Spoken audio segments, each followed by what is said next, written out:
Now, I'm very excited to introduce you to our first speaker.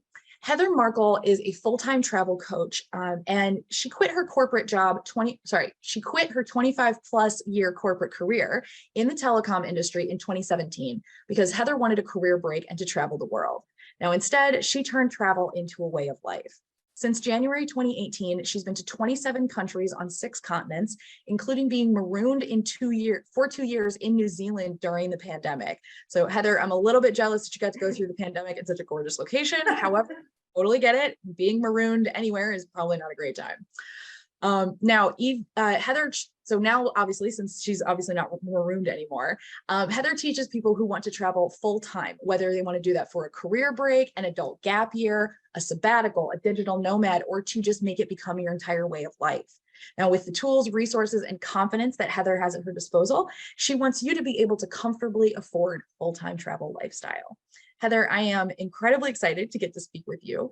Before we dive into questions, is there anything else that you want to share with our audience today? Anything they should know about you before we get started? Well, first of all, I have to say your hair is so cool. I love the pink and I love the glasses. Thank you. Well done. Oh, man. It's those silly superficial things we do to keep our mental health right. My hair was like bright red, but it's faded now, so I'm just totally jealous. I have to get it back. I'm wonderful, colorful hair all the way around. Since I sent you that bio, I forgot I've actually been to a bunch more countries. So I'm now up to 32 countries because I just spent the summer going through the Balkans. No, okay. So what was the last country you visited before you came home? I'm not home. I'm actually in France right now, and I'm going to Scotland and Iceland next. But I was in like Albania I took the bus from France all the way through like Croatia and all the former Yugoslavia, and then the boat from Albania to Italy. And yeah, it's crazy. Oh my God, I'm incredibly jealous. The only travel advice I can give you is if you're going to Iceland. I went for my honeymoon there and it was unbelievable. Love it. I've been 3 times. My mom. Oh, isn't it cool? So, yeah, I love it. Love it. Yes. All right. Okay. Sorry, y'all. We'll get back into the meat and potatoes now. We'll talk travel later. Okay. So I know that a lot of us are really excited to learn more about this idea of traveling full time. Now, the first thing we want to know is your story. So can you tell us what led up to your decision to take a career break, and then how that break led to a permanent lifestyle change for you? Yeah, so I basically ultimately I was in the wrong marriage, and I debated for a long time whether to leave, and you know how emotional pain becomes physical pain, and so I herniated 2 discs in my neck, and it was horrible. And fast forward to January 2017, when I'm divorced, I've been thinking about how I'm not happy at work. I've been thinking about quitting, but making excuses not to, because this is before the Great Resignation, who quits their job to travel full time? And also, when I looked at social media, it was all millennials. So I'm like, I think I might be crazy. But when I felt a pain in my chest, and flashed back to the herniated discs, I'm like, I'm not going to take this pain and make it worse. So I committed to quit in January of 2017, spent the year testing myself, passed my self-made tests, and then was out. So, it's just a matter of feeling like I was 48 at the time. And I felt like I was rotting at my desk, waiting for retirement when I was supposedly able to enjoy my life then. And the whole premise of waiting to enjoy my life until retirement just wasn't making sense, as my, raises were going up slower than the cost of living. And I was losing money to keep my job. Like it all just didn't make sense. For the second part of your question, I did think it was going to be for 3 or 6 months, and I was just going to take a break and then go back to real life. And I loved traveling and meeting people full time. And I decided, I was like, why would I not do this? And then I looked at my monthly rent in New York. I was like, that's a lot of money. And I started realizing how much more travel I could have if I just gave up my apartment. So I did. And when I was clearing out the apartment, I found a journal in which, I don't know when, but I had written an entry. What would my life be like if I quit my job and did what I love most, which is traveling and meeting new people. It was very, it was like a shiver, you know, and yeah, so then I just went for it. That's amazing. Isn't it kind of fun when you get to like get those small windows back into like what you actually were thinking 10 years ago or 10 or 15 Yes, years ago? Oh, highly recommend journals. Yes. I love it. I absolutely love it. All right. So I know that a lot of people's assumptions are going to be that full-time travel is very expensive and therefore Yes. unsustainable, right? I feel like a lot of times when we think about full-time travel, people probably picture like a Kanye kind of lifestyle, you know what I mean? Like something that Yep. most of us do not have the money to make happen in any way. Correct. So what is your response to it when people say like, well, how can you afford to do this? So, you know, first off, I think myself included, most of us, when we think about full-time travel, we go to the only travel I know is vacation travel. And when you're on vacation, you're taking a break from that job you either don't like or you're stressed out or whatever, and you need to reward yourself with spa treatments and first class accommodation and hopefully first class seats and all that. So obviously, you know, you drop what, like $1,000 to $5,000 in a week, and you love the time and you don't worry about it because you're going to make up that money anyway. But when you're traveling full time, you're not on vacation. It's very different travel. Unless you are wealthy and you are Kanye. I mean, I don't stay in luxury hotels. I do a lot of staying with friends and doing other techniques to cut down on my costs. And I think it's about, first off, what are you willing to give up for this lifestyle? Because if you really want the lifestyle, you do need to make a sacrifice. Unless you are, now that remote work is possible, you may need to make less of a sacrifice than you did several years ago if you're keeping a job. But it is very much about, it's a mindset issue more than a money issue. And that's something I help my clients with, because a lot of the barrier to affording full-time travel is often the belief system that needs to shift. Okay. Now, if someone is trying to figure out how to make this like financially possible, are there steps that you went through? Like, did you first assess your own budget? Did you first look at, you know, how much travel would cost and try and meet in the middle? How did you look at that?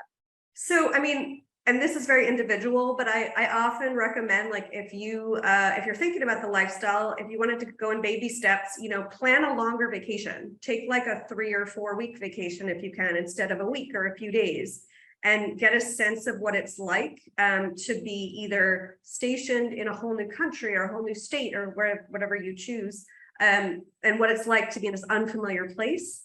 And I mean, I have a suitcase and a backpack. So, you know, I'm carrying my own stuff all the time. And what is that like for you? Because that's not always fun.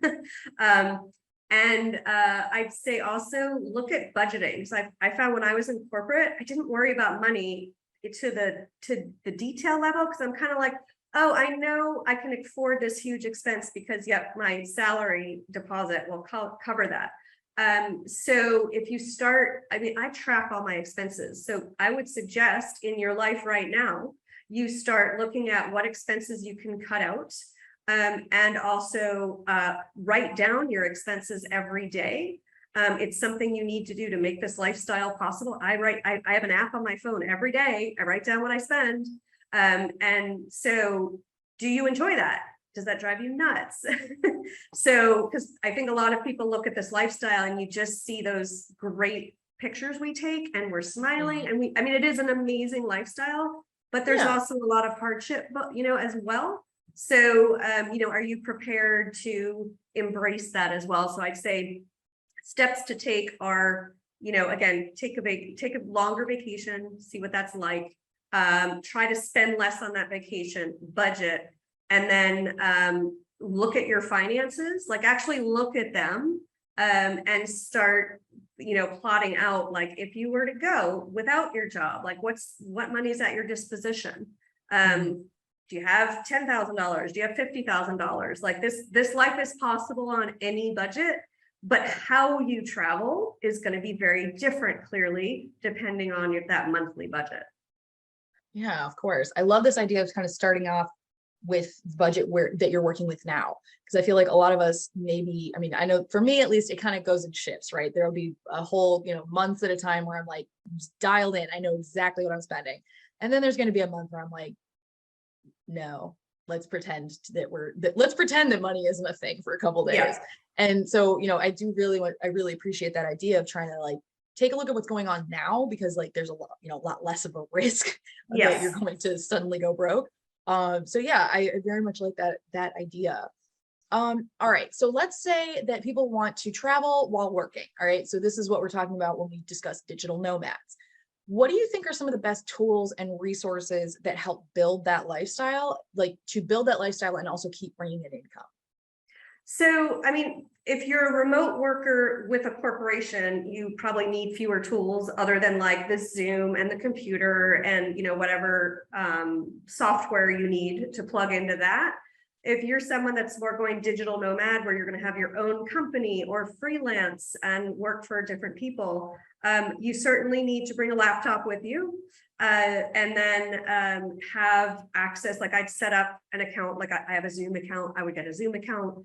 And I would look at work that you can plug into, because I'm also a business coach. So I've helped a lot of entrepreneurs figure out like what kind of business could you start, and what makes sense for you that you can do it remotely. And there is a trade-off, like when you're working for a company, you may have more of a challenge with work-life balance. It's the same, right? But now you're in another I mean, I travel different countries, other people stay in the same country, but if you're changing time zones, well, now you're going to have to navigate that. If you're expected to work 60 hours a week, you need to look at what's the premise of working 60 hours a week in another country, right? So there's also plugging into work-life balance tools, I think, which are many, and depending on the individual, could that be an exercise program? Could that be, finding a good restaurant and relaxing, or a good spot to work that makes you feel relaxed? I mean, it totally depends. But I do think it's worthwhile to make sure, if you're working for yourself, to figure out different businesses you can start. And there's places like Flex Jobs and a lot of the online career programs, like those tools, which will plug you into remote work, project work. So maybe you don't want a full-time or part-time job. Maybe you want project work. So looking at some of the freelance tools like Fiverr.com, and if you're creative at all, putting yourself out there as well, to earn money that way. And Fiverr.com, by the way, used to be $5 per job, and now it's gone way up. So don't be worried you're going to make $5. Thank you for that tip. Yeah, there's a lot of people wanting to know, if people want to follow in your footsteps, are there any online resources you recommend? Were there any blogs or travel or advice columns, anything that you looked at when you were trying to make this choice and trying to plan ahead for it? So yeah, that's what I found frustrating, is it took me a long time because there wasn't anything. And especially for someone of my age, like there wasn't anything. So that's why I'm trying to create it. So certainly I have a lot of information on my website and my blog that's free, that you can like totally plug into about life on the road. I have a LinkedIn newsletter, which is called, I think, Full-Time Travel Strategies. So I offer a lot of this information. There are more and more people doing this lifestyle, but I don't know that all of them have plugged into understanding that people like me want to do this and giving the information. So, so unfortunately, I would say, no, I didn't have any resources that, other than talking to my friends and saying, am I really going to jump off the cliff? But I think depending what you want to do, you might also, if you got like Google adult gap year and things like that, you might find some other resources besides mine. I think it's getting more and more common for adults to go do this. So certainly Google is probably your best tool as well. All right, excellent. All right, let's talk about the practical considerations that you need to think about when you go remote. Things like healthcare, money transfers. What do you do with all your stuff while you're gone? Yeah. So let's kind of talk our way through this. When it comes to all of your stuff, you were talking about giving up your apartment in the city. What happened with that? How did you go about trying to figure out, like, did you just have a giant garage sale? Do you have stuff in storage? How does that work for you? So that was, so at the time I did it, I genuinely thought I was putting my stuff in storage. So I knew I had passed the 3 to 6 month mark. I wasn't doing that. But then I thought, oh, I'll just do this for a year. Like, I can't possibly imagine it'll be more than a year. So I feel like in hindsight, I wish I had more foresight, which is, so I have a storage unit. I got rid of what I could, and I put the rest into storage. Now there's a few pieces I have that I tried to sell, but you know, when you buy something at IKEA for a few $100s and it's like, you just got it a few months ago, and you get offers of like $20, and you're like, Yep. I can't accept $20. It's worth so much more. But now that I've had the storage unit for so long, I could have had a smaller unit if I had taken that $20, and the difference that I'd be paying less per month. So I strongly recommend that you get rid of absolutely everything big that you can, unless you have a free space to put your stuff. If you're not like Airbnb, if you don't own your place and you can't rent it or Airbnb it, you got to get everything out.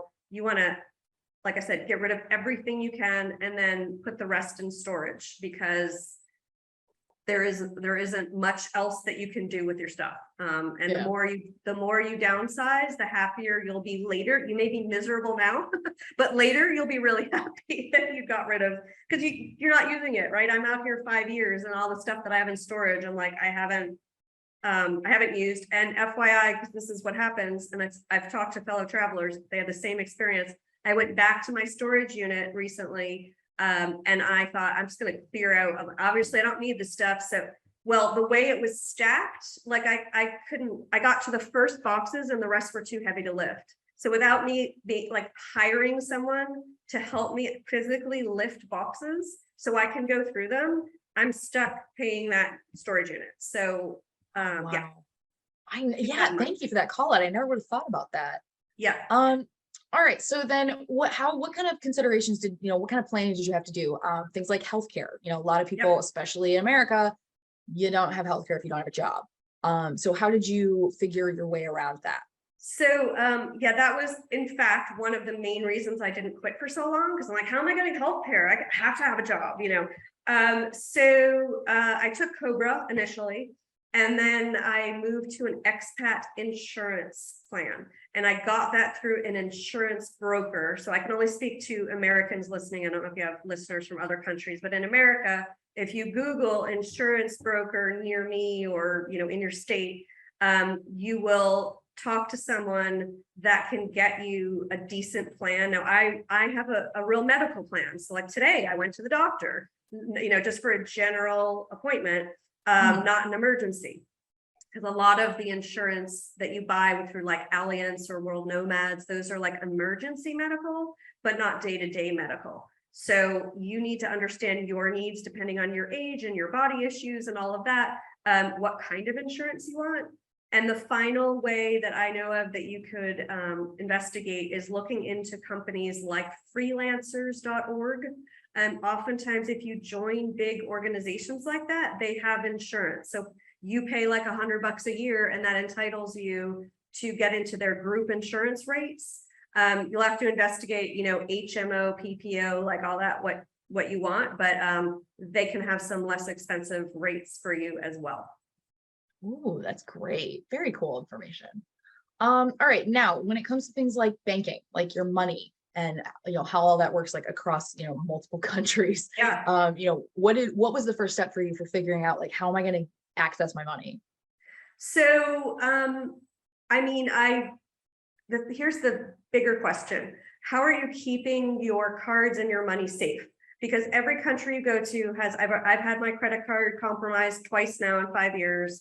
And God forbid you get your debit card, on that, they freeze your bank account, right? So you want to avoid that. So my opinion is you have at least 2 credit cards. I have So there's a whole other strategy. And by the way, I write for travelawaits.com. And if you go there and look at my articles, I recently wrote an article on choosing credit cards for miles for your flying and hotel points for your staying. That's another strategy. And I strongly recommend when you're traveling, you plan to have credit cards that rack you up points, because it's a double. This is only a strategy if you've got no credit card debt. Please don't do this if you do. But you might as well do the 2 for, right? 2 for 1. Yeah. So use those credit cards. And then the money, I have like a separate account that I set up so that it's, God forbid anything happens to that debit card, there's not a ton of money in there. So I keep it separate from my main account. And I typically will go, I have a VPN. There's another tool I didn't mention earlier, but I have a VPN. I do not do any financial transactions anymore on my cell phone, only on my computer through a VPN, where I can transfer money from one bank to another. There is a company called Wise. I think it used to be TransferWise. That also seems to be pretty secure and pretty good for moving money around if you need to do that. Nice. All right. Okay. Let's talk about your advice. What is your advice to people who want to take the leap, but they're worried about getting used to new places or making friends? So first of all, I would say very strongly, this is not a life for someone running away from something. You need to be running towards it, because as we all know, you take yourself with you. And so whatever stuff you're running away from, you will recreate wherever you are. Yeah. So year 1 was pretty heavy for me because it was, yeah, I made friends and all that, but it's like I repeated, like all of these issues that I'd forgotten about came up, and it was like a personal journey. It was very, very hard. And also I'm really proud of myself for going through it and, doing the hard work and coming out the other side. So I would say, if you're worried about friends, right? So first off, something you might start with, but come away from is obviously staying in touch with your friends on WhatsApp, on Zoom, your current friends. And you can, I do have 2 weekly calls set up with 2 different friends. So I can touch base with someone I know from my other life and, feel plugged in. And then wherever I am, I just try to get involved in where I'm at, right? So that might be, I don't advocate, I'm a solo traveler, so I am cautious about drinking stuff, because if you don't know where you are, in my opinion, avoid drinking. But they have day trips. There's free walking tours. In fact, I did a free walking tour in Zagreb, Croatia in maybe August, July. It was July, I think. And this is what's happened all the time. Everywhere, it's great. Like I met a bunch of other solo travelers on that free walking tour, and it just so happened that some of us were traveling the same route. So I was able to meet up with a couple of them along my travels.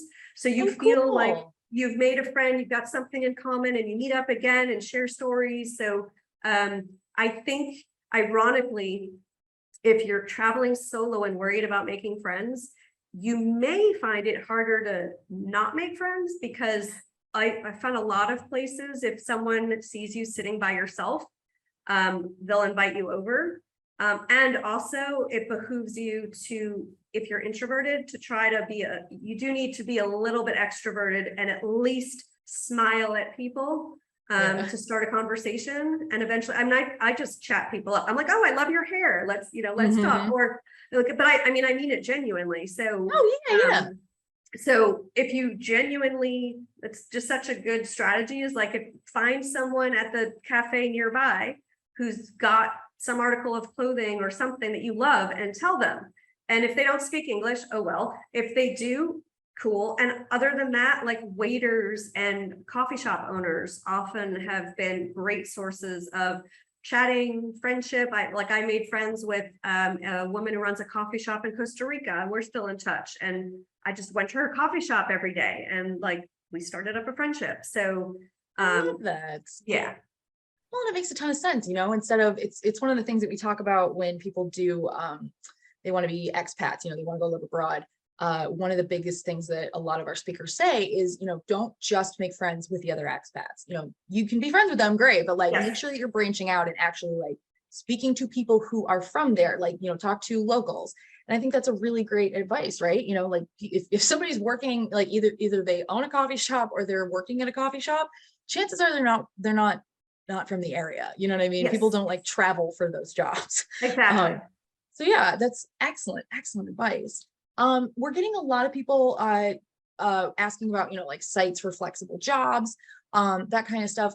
Are there certain, let's kind of talk about it in this way. Are there any industries that may be less suited to being remote or to trying to be a digital nomad than others? Sure. I mean, like if you being a doctor where you're seeing patients is probably difficult, and a corporate job that requires you to be in the office a few days a week, also not so great. But I think there's more and more flexibility, and that's the great thing about the Great Resignation, is people have recognized you don't have to stay in an office, and it doesn't mean that your employee is not doing any work if they're home. I think 90% of the time people are doing more work because they're home, and the lines of home and work have become blurred. Oh, yeah. So, so I mentioned flex jobs earlier. I think Indeed has some, and I think trying to think, if you Google like remote jobs, like more and more of these job websites are catering to remote work because they know that there's so many people that want to work remotely. So yeah, I don't know all of the specific ones by heart, but I'm sure that if you Google them, you're going to find a lot of them. Heck yeah. And don't forget, y'all, Power to Fly, we've got our job boards and stuff. You can sort just for remote jobs. Absolutely take advantage of those features. All right, we have about 2 minutes left. I want to talk about how people can get in touch with you, how they can follow and see what you're doing, if they have more questions, if they want to work with you. What information should people have? Yeah, so my website is above. It's fulltimetravelcoach.com, which forwards to heatherbegins.com. I just rebranded, so and then my email address, probably after, it's heather@heathermarkel.com. So you're welcome to connect with me there. I'm on Facebook, Instagram, but if you go to my website, like everything is there, and any one of the multiple LinkedIn's, Facebook's, Instagram, feel free to connect. Absolutely wonderful. Thank you, Heather. Thank you so much for spending time with us today. It was really, really great to hear more about your experience and more about your story. I think people should know that digital life and being a digital nomad is not just a thing that you can do when you're 23. Like it is not something that is just for your freshman gap year or anything like that. Like this is absolutely wonderful. Thank you. Yes. Well, thanks for having me. It was just such a pleasure, and I hope everyone got some value. And if you have follow-up questions, I'd love them. So just reach out. Thank you so much, Heather.